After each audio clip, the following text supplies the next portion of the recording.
দেখো আমার পিছনে রয়েছে মিউজিয়াম। তো চলো ভেতরে কি আছে দেখে নি চটপট, দেখতে থাকো আর আমার সঙ্গে থাকো। চলো এবার আস্তে আস্তে ভেতরের দিকে যাব। এই যে পরিদর্শনের সময়, ভিজিটিং আওয়ার্স সকাল 10টা থেকে বিকাল 4:30। চলো ভেতরে যাব। এই দেখো এই ওপরে মিউজিয়ামটা।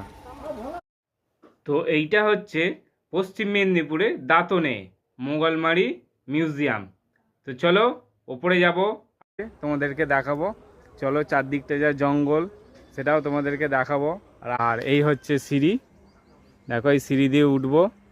আর এখানে আরেকটা সিঁড়ি আছে, তোমাদেরকে দেখাই। এখান দিয়েও যাওয়া যাবে, যারা সিঁড়ি দিয়ে উঠতে পারবে না এখান দিয়ে সেই ঘুরে ঘুরে ঘুরে ঘুরে ঘুরে ঘুরে ওইখানে যেতে হবে মিউজিয়ামে, ওই ওপরে। চলো ওপরের দিকে ওঠা যাক। এই যে উঠছি ওপর দিকে, আর এই হচ্ছে মিউজিয়াম। অনেক ওপরে উঠে গেছি।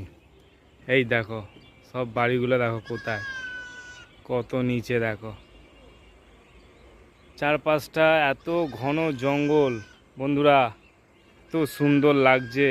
এই মিউজিয়ামের সামনে চলে এসেছি, আর এখান দিয়ে ভেতরে ঢুকে যাব। চলো বন্ধুরা চলে এসেছি মোগলমারি মিউজিয়ামে। চলো ভেতরে যাব, ভেতরে কি আছে দেখব আর তোমাদেরকেও দেখাবো। চলো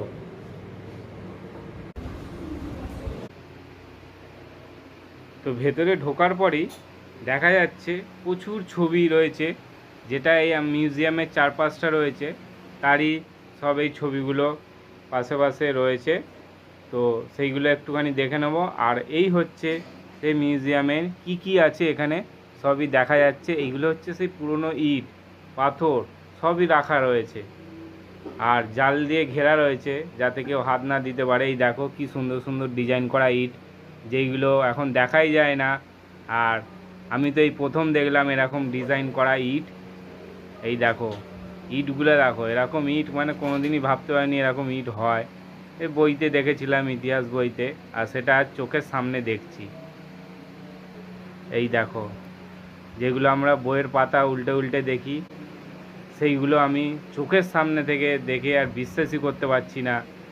দেখো কড়ি রয়েছে, কত কি না এই শোকেসের মধ্যে রয়েছে, সব লেখা রয়েছে আর কত সুন্দরভাবে রাখা আছে। দেখো জিনিসগুলো, প্রত্যেকটা জিনিসই এত দামি জিনিস, তাই শোকেসের ভেতরে রাখাই ঠিক আছে। দেখো এইগুলো হয়তো এখানে না এলে জানতেই পারতাম না। তো বন্ধুরা আসছি পরের কোনো এক ভিডিও নিয়ে। টাটা।